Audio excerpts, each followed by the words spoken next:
Hey, welcome back to the channel. It's been a while. I think this is my first solo video in months. I think in the past 2 months I've posted, I think, 3 songs and a couple full metal banters. And so I wanted to do a video and explain a little bit about what is going on, what has been going on, and how I see things going down the road. In case you don't know, Full Metal Banter is me and Rich Paiva from Rich and Turbo's Heavy Half Hour, which is never a half hour. And I'm still like, wow, that's clickbait. And also S. Patrick Brooks from the Heavy Underground Farm Report, who himself has just started recording again after a bit of a hiatus. You know, the short answer, the one that I think everybody can relate to, even though they have no idea what I'm saying, is 2025 has been a shit show. I don't think it matters what side of the political divide you're on. 2025 has been a tough year, and it has definitely been a solid mixed bag for me.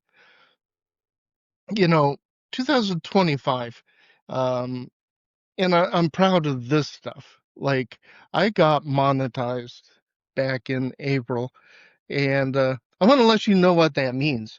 Monetize means that since April, and right now it's early December, I have made enough money to buy pizza for a family of 5. And in the current economy trends, if I don't spend that money fast, it's going to be enough money to feed 3 people, which means 2 people are going to have to starve. And that's the way the years has gone. It's not about to get any better, folks. So I got monetized, and I got a lot of pushback for that. A lot of the pushback I got were from people who were close friends of mine when I launched the membership part. I got some serious grief over the membership, and I don't push it. I'd say 90% of the people who watch my channel have no idea that I have a membership. It's $1.99 a month. All that does is offset, a couple streaming download purchases that I make. I still prefer to buy the album off of Bandcamp, even if I get it from the Doom charts. So it's been a tough year, and I had a lot of very close friends that at the beginning of the year, and we don't even acknowledge each other now for various reasons. But there have been some bright spots. Again, we got enough subscribers and enough watch hours to actually be on YouTube AdSense, which is it is a pretty big deal. I'm not making a lot of money off of it, but hey, we achieved that. But when I look at how I did it, I'm kind of like, I don't want to do that. I made fun of Finn McKenty and how he rage quit YouTube, and then he admitted that a lot of his stuff was Wikipedia. And so I made content on him. I had a ridiculous period when I was going after Rick Beato for whatever reason. I thought it was in my best interest to be that YouTuber while at the same time telling myself I don't want to be that YouTuber. Well, I became that YouTuber, and that comes at a certain price. And it's not a price I'm willing to pay. People tend to watch content that is negative or edgy or whatever. And every time I do content like that, it hurts my soul. One exception to that, Full Metal Banter is going to remain Full Metal Banter. It's a safe place for hot takes. Some of them, and I'll repeat them now, I cannot stand Buzz Osborne, King Buzzo from Melvin's. I think he's nothing but a troll. Yeah, I don't like him. I don't like the new Mesa album, and I still don't like the newest Opeth album. And Full Metal Banter is that place where I can get together with, honestly, my 2 best internet friends ever, and we just let it rip. Now, you'll notice we did not have a November Full Metal Banter. Well, that's because I'm not the only one going through some stuff. I'm not the only one with some negative reactions to my content. And so that one was a bit too edgy. That one we went a little bit too far. I'm not even willing to make shorts out of that one. Rich, totally innocent. Rich Piva doesn't have a bone to pick with anyone. But me and Sean Patrick, we got some things off of our chest that would have made everything absolutely worse. So that has added to difficulty physically. Hey, I'm getting old. And in case, I had to point it out, I'm like shaking. I've been shaking. Well, I have essential tremor. Yay. I'm in my 60s, so there are times where, I'm just going like this. And, you know, it does make me a little bit self-conscious, but it is what it is. So that's going on. My ability to go to shows and concerts, I need to address this. It takes such a physical toll on me. I'm on a rated disability from the Navy. I cannot stand comfortably without bad things happening for more than about 15, 20 minutes. And let's face it, when we have shows that are in a square room painted black, they might have some cool decorations and everybody is standing, and it is too much. So I've had to learn that one the hard way this year, that I'm pretty sure my show attendance, it was always a little small. It's about to drop even smaller, which is a shame. But I still support bands. I still buy merch. I still buy, t-shirts. So yeah, it's just been on a whole bunch of levels. But none of that is why I have to ask myself, is this the end of Clean and Sober Stoner? Yes and no, right? Here's the reality. Here's the facts. I cannot maintain the same pace that I was doing for the past 2.5, almost 3 years on Clean and Sober Stoner. Um, I have a different profession, and I was spending up to 60 hours a week doing video content, listening to albums, doing review. Like my whole life revolved around Clean and Sober Stoner and the Heavy Underground. And interestingly, that's not my primary source of income. And because I'm telling you, getting $150, over the course of 7 months, it's simply not sustainable. So I've had to make and it's a hard decision, but I have to focus on this other stuff that I'm doing. And here's the crazy thing. The other stuff is actually working. Who knew? Everything I've learned in Clean and Sober Stoner, I'm able to apply to other YouTube channels. And it really is amazing that I truly do make a living now, directly or indirectly off of YouTube. But just sadly, it's not Clean and Sober Stoner. It it can't be, This is a heavy hobby DIY scene. Nobody is into hey, spend $10 a month to get access to this exclusive content. I don't think I'm ever gonna get 500, 600,000 subs because, well, to be honest, I am no longer willing to do what I have to do to make sure that that happens. That being said, I do believe 100%. In fact, I am more firmly of the belief that Stoner Doom is inevitable. You've got Castle Rat on the edge of making a commercial breakout.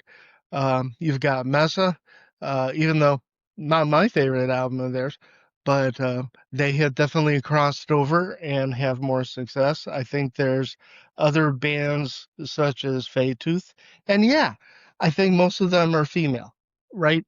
I do think that the future of Stoner Doom is a little bit more female oriented. I'm just saying that because, well, they're the underserved population. When you're trying to do a business, you want to take a look and see, where the saturation points are, and then find that little niche that is unused. And I think women have been marginalized for whatever reason. I don't want to get into culture war stuff, but for whatever reason, right now, women are coming like extremely hard and extremely heavy.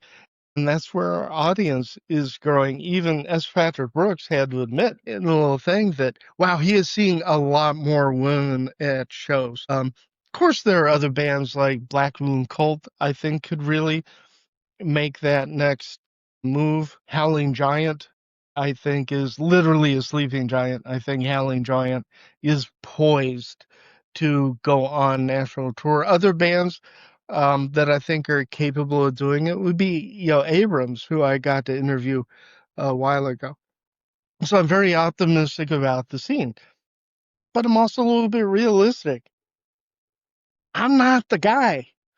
I'm not I'm not anywhere. I'm just not the guy to put together the 100,000, 500,000 sub channel.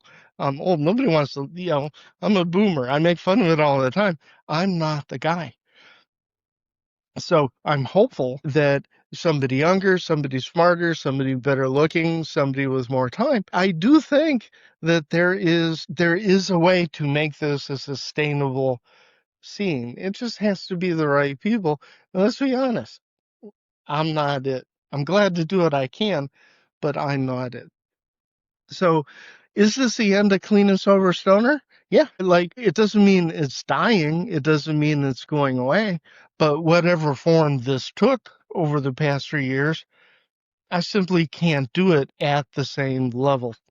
So I'm going to be taking, I'd say, the next 3 months. So this rest of December, January, and probably February. I need to focus on the other part of my business because we're launching yet another YouTube channel for Newbie Doomer for her content. I have a lot of work to do.